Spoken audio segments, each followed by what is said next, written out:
Ladies and gentlemen, we are back, and it's finally college football month. And at the same time, jersey patches are getting out of control. Home and home series are canceled because people are being pansies. We have Classic Series returning.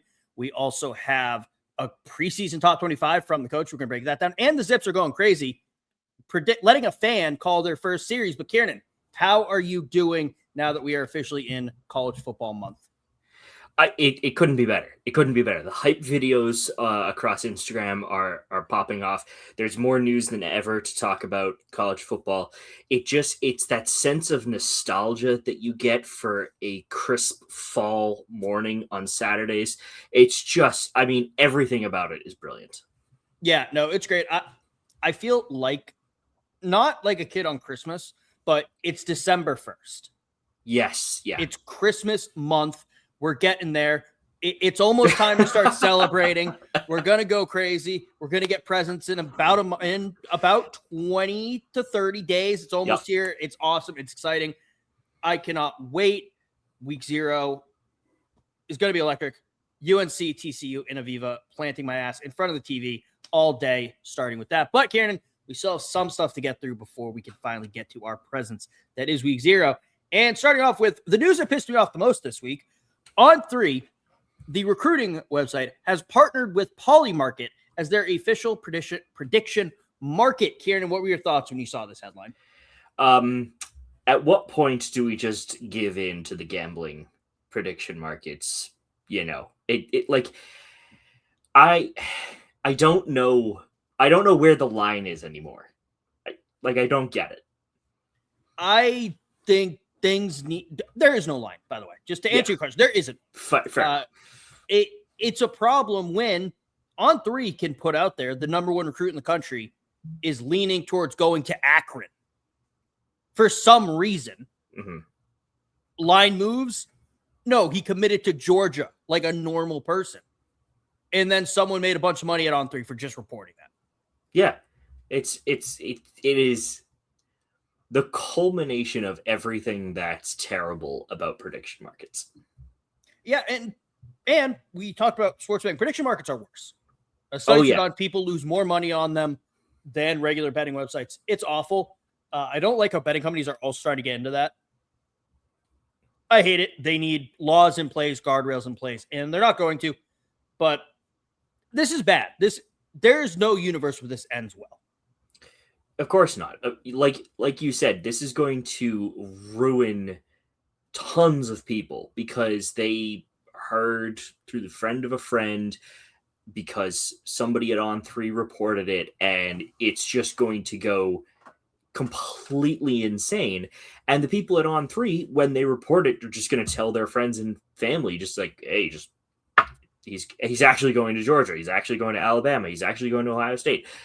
We're just doing this purely out of our own self-interest. Instead of actually reporting news that actually occurs in real life in the college football landscape, which is massive in and of itself, they're going to hone in on the top, say, 100 players, and it's the only conversation is going to be with them. Nothing about the smaller schools, no, the smaller players, nothing. They're going to get completely flushed out of the equation. Yeah. No, it's awful. I hate it. I hate what prediction markets have become. Also, Ciarnan, while we're talking about smaller schools, I was thinking for this year, for our mid teams, we're not going to be doing strictly mid teams. We're going to do underrepresented teams. Okay. They can be a bad team, like UMass. They're underrepresented and they're bad. Illinois State doesn't really get the national spotlight for most of the year because they're an FCS school and they're good, but they're underrepresented, so they can be your team that you're going to cover throughout. Okay. Just something I was toying around with earlier. I also feel like mid teams for some of them isn't always the case, but it still could be fun. So we're going to do that this year. Maybe we'll have our top 5 next week, and then after that, we will have for week 0 who our mid team will be selected for each of us. Sound good? Yeah, sounds good to me. All right, moving on to home and home series being canceled. Indiana and Notre Dame were supposed to be playing a home and home series in the 2030 and 2031 seasons, and that has been canceled. Reports are that Indiana is the one who asked for it to be canceled, and now Indiana does not have a non-conference Power 4 game on their schedule through 2031. It's bad. It's a bad look. And as Curt Cignetti's going, we're just doing the SEC model, as the SEC is making teams now play 9 conference games and at least 1 non-conference Power 4 game a season. Indiana is just scared. They're cowardly. I really can't wait until someone sends them back to the depths of hell where Indiana football belongs. While that's all very good wishful thinking, Kev, with Curt Cignetti at the helm of literally any school, he will find a way to win. While I think this is a dumb move on Indiana's part to cancel it, because it will inevitably prove who's better in the state, I think for the most part, it really doesn't matter, at least in the short term. 3-4 years down the line, where other teams have caught up to Cignetti's Indiana and how he plays and his play style and all this other stuff, yes, it might be a bit of a hindrance to say, oh, well, you can't beat an out-of-conference Power 4 team. But on the flip side, as of right now, for the next 2-ish years, Indiana doesn't even need it. It doesn't matter that they're not playing a Power 4 conference. They have proven, they have blown through every team last year. There is, I'm not going to say no sign of them slowing down, but they're certainly going to be competitive still this year. There's no reason to doubt that. So it's a bad look going forward, but in the short term, it's fine. I think I'm just mad at the Big Ten still for Brett Berlima's comments from last week. But hangover angst. I think it's tough because they have the benefit of the doubt from winning last year, but now they're not going to have the benefit of the doubt for having a awful non-conference schedule. Yeah, it hurts them. It hurts them in 2031 or whenever their next big one is. That's when it hurts them. But up until then, and unless I don't think they can schedule anything more. If a game's canceled. Yeah, if something gets canceled. But, it doesn't, I don't think it hurts them. It doesn't hurt them until 2030 at the very earliest. That's true. That's very fair. And on top of it, though, now we have Notre Dame bringing back a beloved series as they are replacing this game with USC in 2030, 2031. What is the trophy for this year? In the jeweled shillelagh? Yeah. Not the shillelagh. I always heard what is that? It's shillelagh. Okay, shillelagh. I was gonna say I always forgot to pronounce it. You've told me this multiple times, and I can't remember. Shillelagh. Okay, yeah. So whenever we're talking about that from now on, I'm just gonna point to you and say, Carrie, take it away. I think that's exciting. I love these old rivalries going up against each other. I know USC has fallen on hard times, and I know I always get on Notre Dame's case for also not really playing anyone, but it is nice to see. It is going to be fun to see and exciting. And who knows, maybe USC will pull off the upset. Ciarnan, what were your thoughts on this series returning? I think it's brilliant for both Notre Dame and USC, purely because USC is now in the Big Ten, which is like, I'm not going to say a closer affiliation with Notre Dame because that's not really true because they don't have a conference, but I do like the old school rivalry games. I think they're far more fun than just like random new ones that pop up. So yeah, I'm excited to see it, and I'll enjoy it. That's fair. Also, quick note on Notre Dame athletics. Ciarnan, you said that they are closer associated with the Big Ten. I really should have said ACC, shouldn't I? Well, here's the thing. Yeah. In fact, they are in the ACC, except for hockey and football. They're in the Big Ten for hockey, the independent for football, obviously. Mm-hmm. That is so stupid. Notre Dame is a Big Ten school. That is yes. Yeah, objectively coded. There, yeah.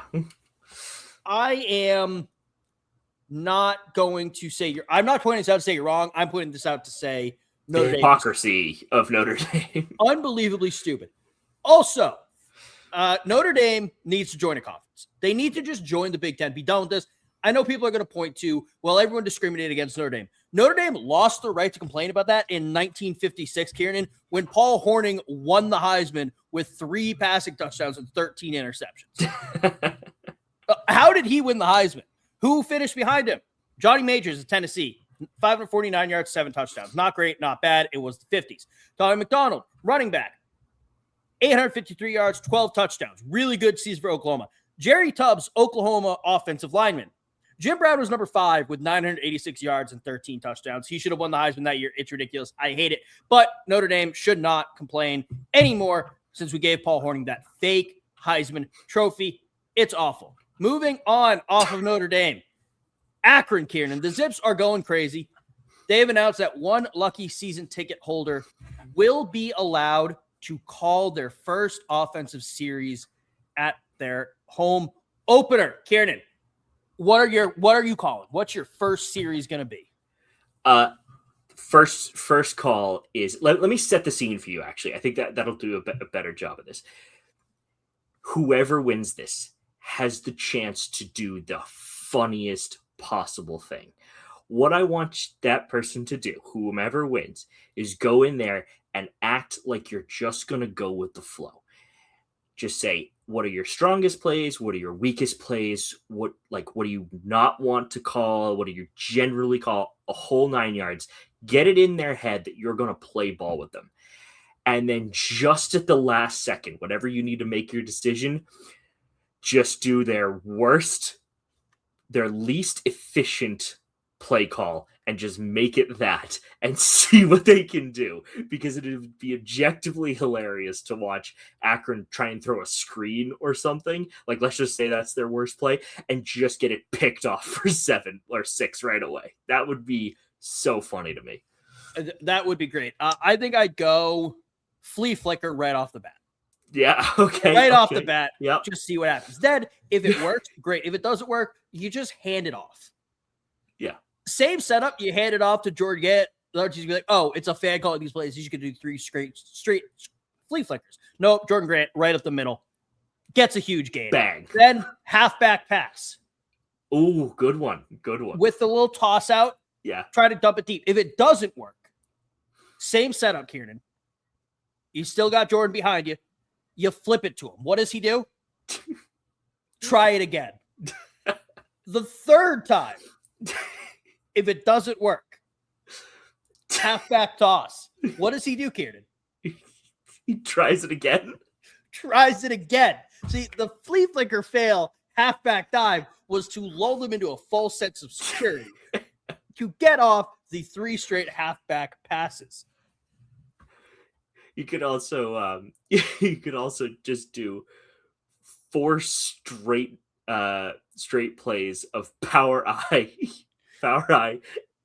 fullback or halfback dive just off the tackles or something like that. Just like old school Madden when you first started out, just trying to get the controls under and just do 4. And even if you know you're on 4th down or something, 4th and 9, 4th and 8, whatever, run it again. Don't punt. Go for it. Ciarnan, hear me out. Ready? 3 straight fake punts.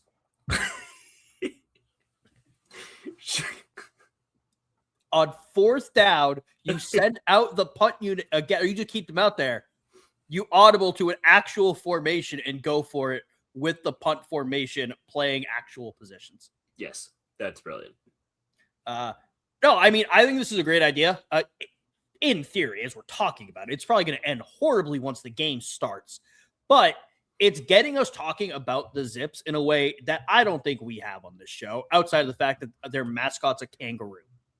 Yeah, I think I would argue that this might be the most watched. Are they week 0 or are they week 1? So it's their first home game, I believe. Oh, okay. Sorry. So whatever it is, whatever week they're playing, I legitimately think that will be the most watched game across all networks and dodgy streaming sites and everything. Yes, I think it'll be the most watched game in Robert Morris football history because that's who they're playing. It's going to be great. It's going to be awesome. It is September 12th at 3:30. Robert Morris at Akron, and the Zips are just marketing geniuses over there.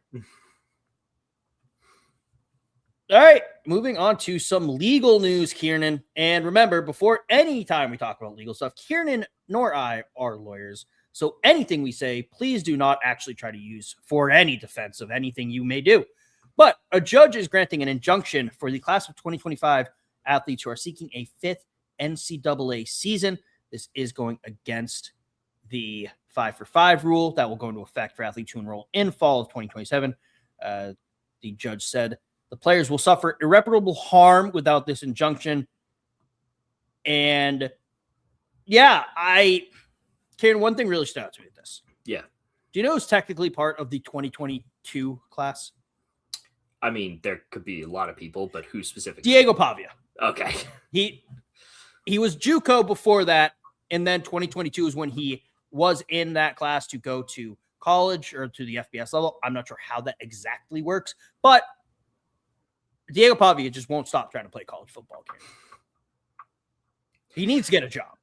Yeah, but the other thing that I find weird about this is, like, where are these people going to go? Like, most of the team lineups have already been set. Like, they already have their starting quarterback, and if not, it's, the final battle of who gets to play. And I'm just using quarterback as an example, but, like, all of these teams are set, and anybody who is also eligible, like, Drew Aller is still eligible because he was part of that 2022 class, but he's on the Pittsburgh Steelers. He's not going to leave the Pittsburgh Steelers to go back and play another year on a team that already has their starting quarterback. Like, that, it's too little, too late, and also completely pointless.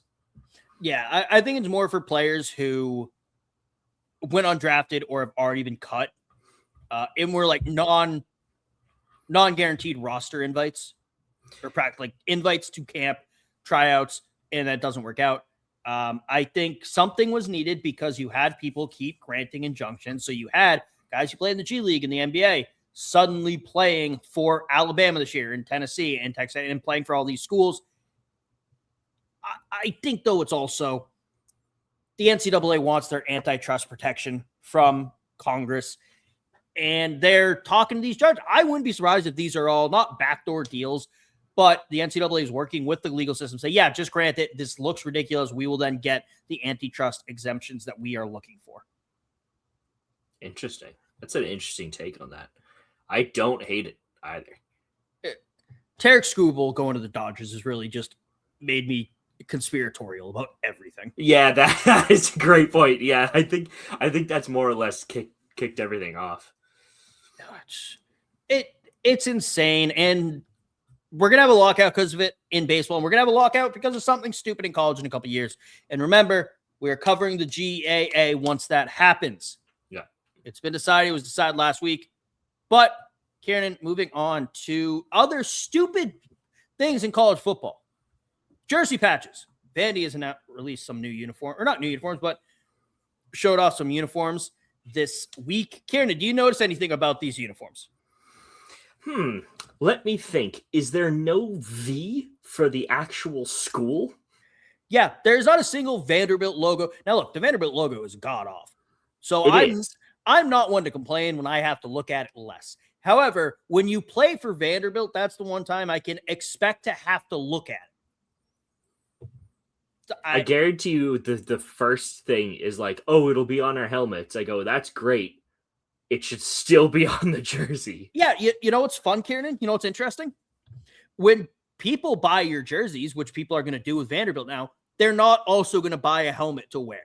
You want them to have the logo on the jerseys that they're buying. Yes. It's not going to say, like, you're not going to get a gray, one of those generic gray t-shirt that says Vanderbilt on it and then sponsored by SRM Concrete. I wouldn't be surprised if they tried to. Oh, that would be the worst thing ever. That'd be hilarious. I would kind of find it funny, to be honest.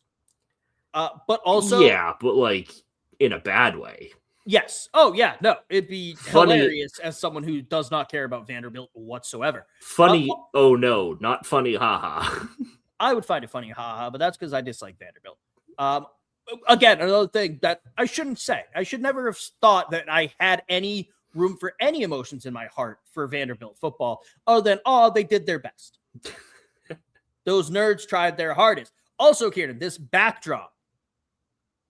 Did they not have an iron or a steamer or a dry cleaner in Nashville willing to do the University of Vanderbilt a solid? That's a great point. The jerseys are quite nice and clean and pressed, and then the background is just a crumpled up. What would you call that? A table cover. Yeah. Yeah, it's insane. I don't hate the Vanderbilt jerseys. It's just the fact there's no Vanderbilt logo on it makes it a little ridiculous. Yeah, so dumb. It's awful. It's just bad. But Ciarnan, with the season coming up, we're back into poll season. Oh, yeah. And we've talked for a while about how these polls don't really matter until a couple weeks into the season. It's just something for the media to talk about. And Ciarnan, we're going to talk about it because it's something to talk about. And once we get into the season, I think we're just going to do the top 12 of the AP poll in the interest of time. Okay. Because I feel like that kind of drags on a little bit. Mm-hmm. But for now, we're going to go through the whole thing because it's the offseason, Ciarnan. Others receiving votes. You have Louisville, Florida, TCU, Illinois, South Carolina, Arizona, Virginia, Vanderbilt, Auburn, Georgia Tech, Boise State, Oklahoma State, UNLV, North Carolina State, Florida State, Virginia Tech, Nebraska, Memphis, Arizona State, James Madison, Duke, Pitt, New Mexico, Western Michigan, Navy, San Diego State, Kansas State, Jacksonville State, Hawaii, and Cal. I'm not going to go through all the coaches who voted for this, but it's a lot of them. Ciarnan, any thoughts on others receiving votes? I'm a little surprised that Auburn was so high. They have not had any success recently. Other than that, nothing really. Shout out to the former Hawaii Rainbow Warriors for getting in one vote. Also, shout out James Madison for still getting some votes after Chesney left. Oh, yeah, that's a good point. It's kind of surprising. But moving on to the actual coaches poll, Ciarnan. 25, Mizzou. 24, Houston. 23, Clemson. 22, Iowa. And 21, Utah. Iowa at 22 just feels right. Yeah, it really does. Good enough to make a ranking. Not good enough to have any impact on the rest of their season. I would say not good enough to do anything else. Yeah. Like, and specifically, though, at 22, it's those 2 2s next to it just feels like that's where they belong. I don't know why. It could be because I feel like half the time the only points they score is a safety. There you go. But I knew there was some way we could connect that ranking to a score. That's true. Also, Clemson. Are we still believing in Clemson? Has Dabo Swinney gotten anybody from the portal? I think he did. I think he might have gotten one person. Okay, well, it's not enough, but it shows he's somewhat willing to make a move. Yeah. Oh, he's gotten a couple. Oh, that's dangerous now. It's dangerous. He got 11. That's a whole side, Kev. That's a whole side. That's a dangerous Dabo Swinney. That is true. They got someone from Penn State, Ciarnan. We didn't want him anyway. we send him there on purpose to sabotage Dabo Swinney. I called Matt Campbell. I said, get him off our roster right now. That's fair.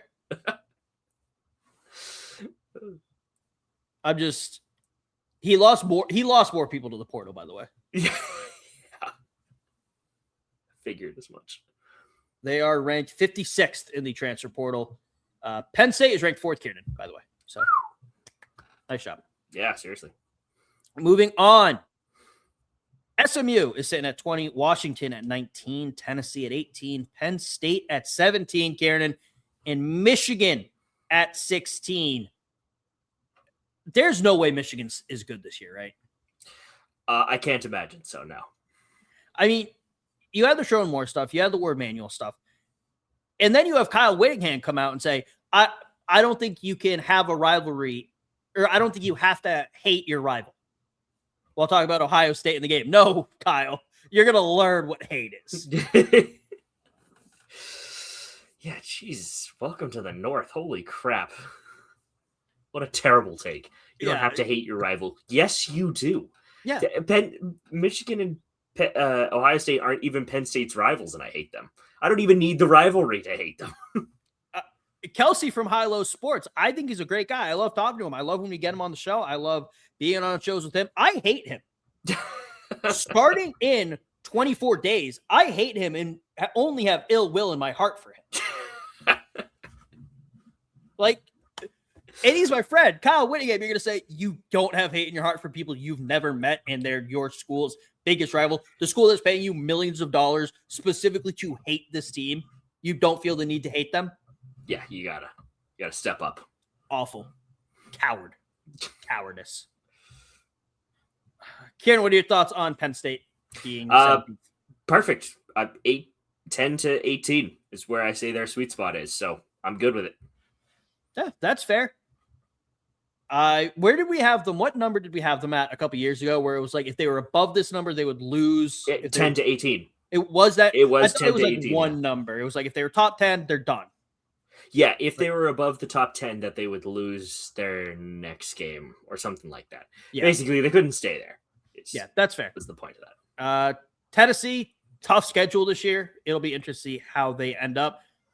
As we mentioned, how the ill will I have for Kelsey in my heart in a couple weeks. I don't have it yet. He put out his SEC top and bottom 5 videos on Belly Up social media, so go check those out. He does have Tennessee in his bottom 5. He does think it's going to be a tough schedule for them this year. They lost some big names in the portal and of the draft, so check out his reasoning. Moving on. Number 15, BYU. Number 14, USC. Number 13, LSU. Number 12, Texas Tech. And number 11, Alabama. I think this is generous. For who? Alabama. Understood. We lost so badly in the Rose Bowl. And I understand Ty Simpson was hurt. Mm-hmm. I get it. He was banged up at the end of the year. The rest of the team didn't look that good either. Maybe Caleb DeBoer will figure it out. Maybe we'll kind of get some guys who will actually step up and play well and do their jobs down the stretch. Who knows? I think 11 is unbelievably generous to the Tide, and hopefully they prove me wrong. Hopefully they fly under the radar. They sneak up on some teams. It's a wild thing to say about Alabama, but who knows? Ciarnan, do you have thoughts on anyone else 11 to 15? Not really. I was going to kind of counter your point there with Alabama. Like, I understand that they had a brutal season last year. They lost guys in the portal, whatever.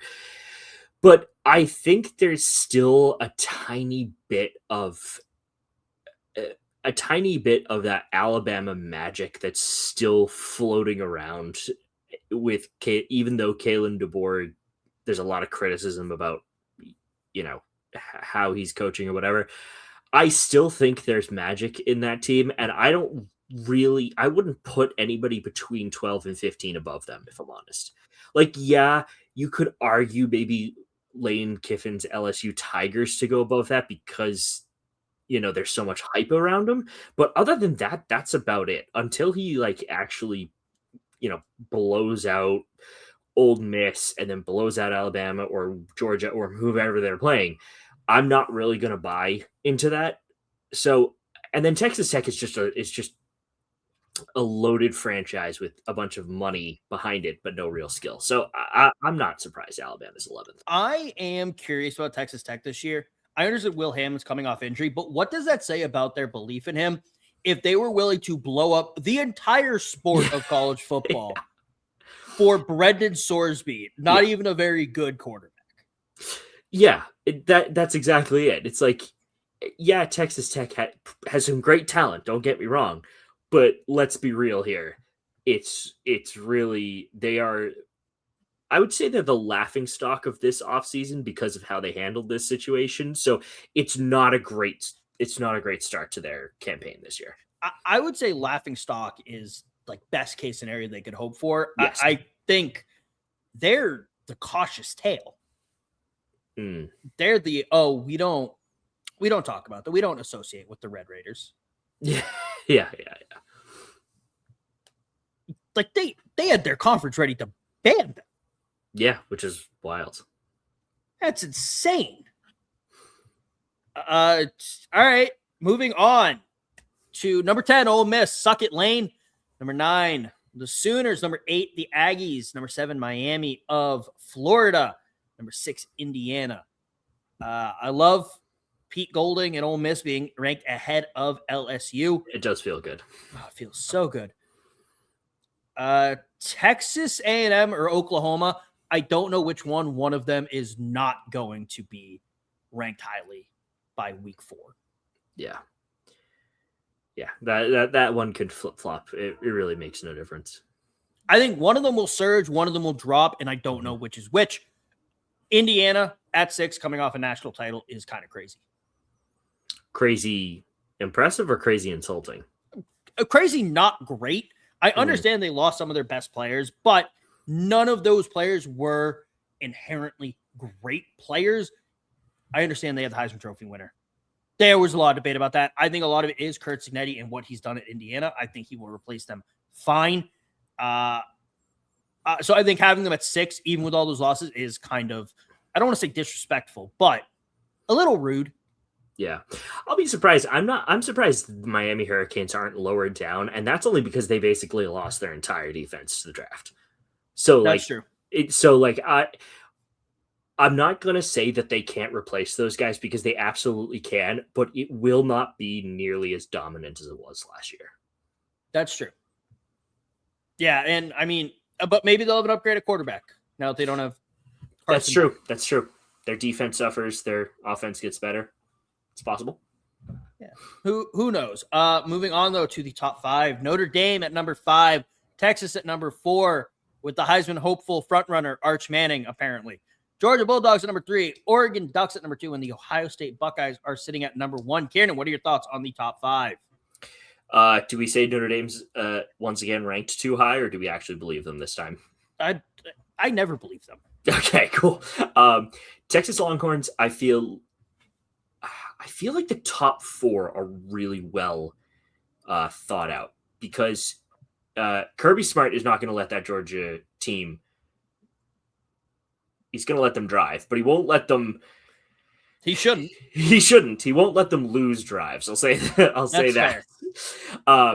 There's no reason to doubt Kirby Smart and his ability to recruit, get from the portal. Everybody at Georgia is fully bought in on that program. We're not worried about them. Dan Lanning at Oregon, it has shown consistencies ever since he got onto the Big Ten stage, and there is, again, no reason to doubt him. The Ohio State Buckeyes have gone buck wild in the transfer portal. Excuse me. I was about to say draft. That's not the case. In the transfer portal, and have got some of the biggest names on defense, particularly, I believe, one defensive tackle, a linebacker, and a safety, and I might be wrong on those, but they did shell out for some huge guys, and that is going to be a scary team. I don't. You don't buy it? I don't buy Ohio State as a scary team. I don't. Scary to Penn State? Yeah, but any team with a number next to their name is scary to Penn State here. Yeah, I know. I mean, yeah, I get what you mean. Wrong? I mean, Arthur Smith is their offensive coordinator. Is he calling the plays? Is Ryan Day calling the plays? I don't trust either of them. So I think the offense is going to be god awful once again, like they were down the stretch and at points throughout the year. Like they lost to Indiana 13-10 in the Big Ten championship, and then their next game against Miami lost 24-14.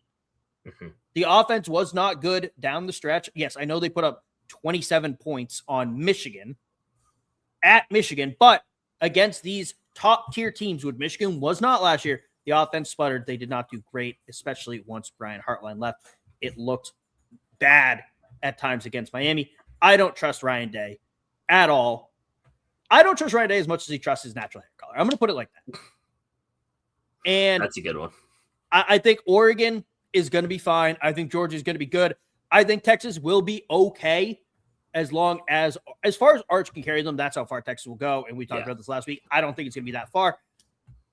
And Notre Dame, they're always ranked too high. They're going to fall. The one thing I will add to the Texas Longhorns is that at least since Arch Manning got there, they have been incrementally better. They haven't made like a great stride where they're like dominating sides. Like I guess, an eventuality for them or where they'd like to get to with Arch Manning, but they have made incremental gains each year on their performance and how well they stack up against other SEC teams. So they're still nowhere close to that. But I think each year that Sark is there, he has the ability to just ever so slightly put his foot on the gas a little bit more. So I'm excited to see what he can do this year. But again, I'm not expecting a national championship. They are, I know they are, but the realists of us are probably not. That's fair. I also feel like getting Cam Coleman out of the portal was a good move. I feel like he's kind of in a similar boat to Arch, though. It's always talking about how great he is and how great he will be, and he's just not consistently putting it together. He had a really good year last year, but average or yards per catch were down, touchdowns were down for him.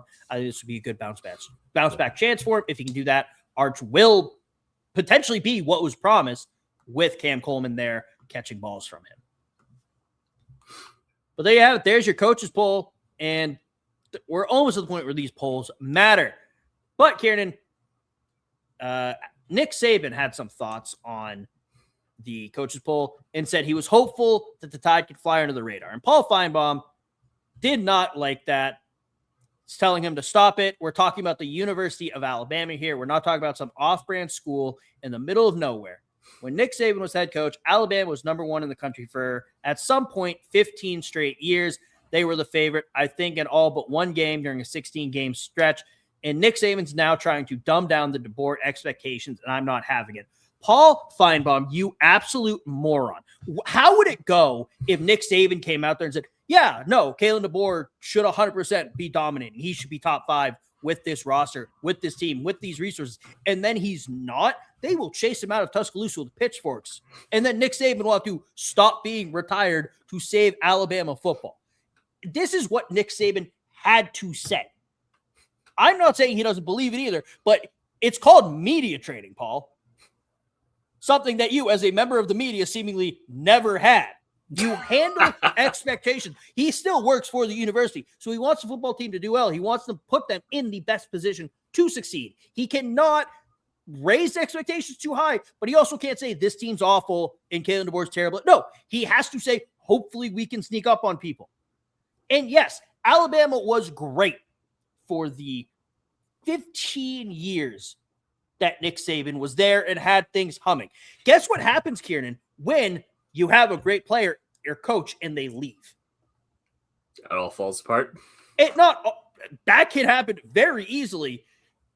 If you could keep it somewhat at a consistent winning level, as disappointing as some fans might be, it is okay. You need him to come in and do his own thing, get his own players in there, get them in his system.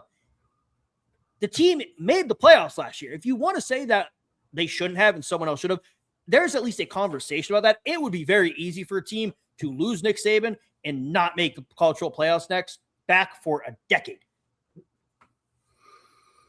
You need to hope to get some sneaky wins that you otherwise shouldn't get in a situation like this with Alabama. I don't care about the resources. I just also dislike Paul Finebaum. But Ciarnan, what were your thoughts on these comments from both Nick Saban and Paul Finebaum? I mean, you kind of hit the nail on the head. I really have nothing to add here. I'll just say this. It's like, at what point do we just stop listening to Paul Finebaum? I mean, we already have, obviously, with, media days and things like that. But like, at some point, he's got to be fired, right? Like his analysis, his idea, his mentality of that Alabama must be the best team every single year or else it doesn't matter is such a dumb argument to make, because you don't lose a once in a generation coach like that and just everything is hunky-dory. Like, Kalen DeBoer is not Nick Saban. He just isn't. And that's an okay, like you said, it's an okay thing to be, right? I mean, my team, the Penn State Nittany Lions, essentially this is a lateral move for Penn State with Matt Campbell. But like, we're not going to say like, oh, Matt Campbell has to win out of the gate. None of us are expecting that. If he can keep above a 500 win percentage this year, we're humming. We're more than okay with that. I mean, yes, we really should be doing better, but I'm not going to be like shocked if we don't make the Big Ten championship or something like that. It's a ridiculous expectation to put on a coach who is replacing the coach, like the guy. So he's got to be fired. I mean, or something, just slowly pushed into a broom closet. Here's why he won't be fired. We're talking about it. I know. He gets views still, especially in the South. And the only way he will get fired if he goes to Toomer's Corner and it personally pours Spike 80DF into the trees. That's the only way he will get fired, if he does something that egregious and awful. Yeah. And he's going to keep his job, and we're going to have to keep talking about him. Same thing with Stephen A. Smith. Same thing with how people feel about Pat McAfee. Now, they get views, so they're going to stay regardless of what stupid thing they say, because the stupid things they say generally get the most views. God damn it. Yeah. It's disappointing, Karen. That's the way the world works. I'll say something stupid. Kennesaw State is going to win the national championship. Now, do we get millions of views? I don't know, Karen. We'll try. We'll post that and see how it goes. But no context tailgate in the quad. It's just that clip. Let me just go spend the rest of the night grinding College Football 27 to get Kennesaw State to the Natty, and then just post that clip or screenshot. That would be great. All right. A little bit shorter show this week as we are gearing up for the season. We'll be back next week at our normal time. Week after, we're going to take a week off right before the season starts. And then, Karen, it's full steam ahead. Let's go. Anything you want to say before we get out of here? No, I think we're good. All right. I have something I want to talk about real quick. Oh, okay. For drivers on the road. All right. Oh, boy. So, Karen, Georgia players, listen up. All right. If you're driving near a Georgia player, don't. Yeah. Take public transit. You know how when you're at a stoplight, right? Okay. Yeah. And, the left hand, there's two lanes. The left lane is to go straight or take a left. The right lane is to just take a right turn. Mm-hmm. If the left lane gets backed up, do not go into the right turn lane and then cut off someone going straight, because I will hit you with my car. This is a joke, please, don't. Signed someone who that happened to today on my drive home from work. Damn, I did not hit someone with my car, but I thought about it. Yeah. I mean, I have one really quickly. If we're sharing near crash stories, there's a left-hand turning lane. There's the left arrow to go. The two lanes to the right are going straight. And I'm driving along, and the yellow light is still, the green light for me to turn left is still good. And as I'm getting to the don't try any of this at all. Perfect. Continue. As I'm getting to start to make the turn, because there's like a median strip right there, a car in the one lane over from me on my right just decides, I'm just going to turn around on the road. Oh. And I just had to make evasive action, jump over the median, and I couldn't even honk my horn because I had to react so fast. But I was like, what the fuck are you doing, you madman? Yeah. I almost lost it. Learn how to drive. I think that's really be conscious while driving. Please.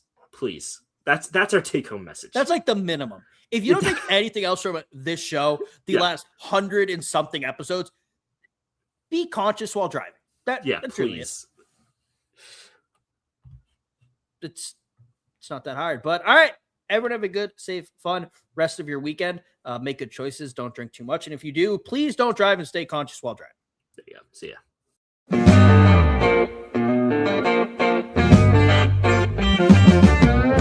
They're eating the dogs, Karen, in Tuscaloosa. They're eating the dogs. You know that? They were eating the dogs. Oh, a meth raccoon. Yeah. Just awful. There is nothing good about this. It's the worst possible scenario for the CFP, for the national championship. Notre Dame is a mid-program with really good marketing.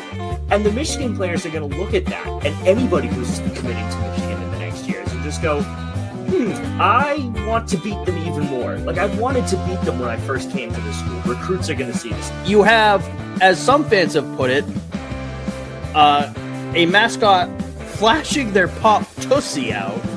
Oh, Oh god, that's gonna be part of our intro next year. Oh shit.